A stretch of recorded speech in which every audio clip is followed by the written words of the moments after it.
صل على سيدنا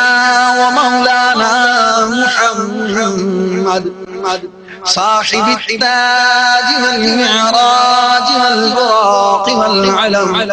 دافع البلاء والوباء والقحط والمرض والألم اسمه مكتوب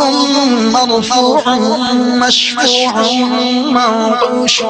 في اللوح والقلم سيد العرب والعجم جسمه مقدس معطر مطهر منور في البيت والحرم شمس الضحى بدر الدجى صدر العلا نور الهدى كهف الورى مصباح الظلم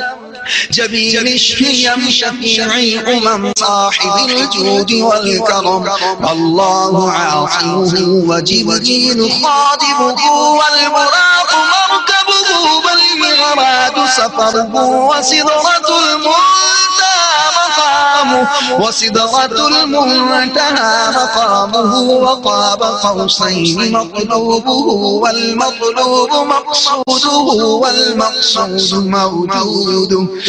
سيد المرسلين خاتم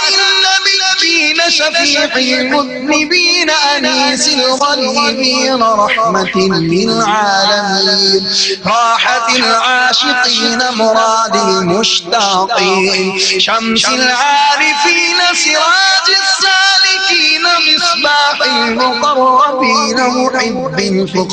الفقراء والغرباء والمساكين سيد الثقلين نبي الحرمين إمام القبلتين وسيلتنا في الدارين صاحب قاب قوسين محبوب رب المشرقين ورب المغربين جد الحسن والحسين مولانا ومولى الثقلين أبي القاسم محمد بن عبد الله نورا من نور الله يا أيها المشتاقون بنور جماله صلوا عليه وآله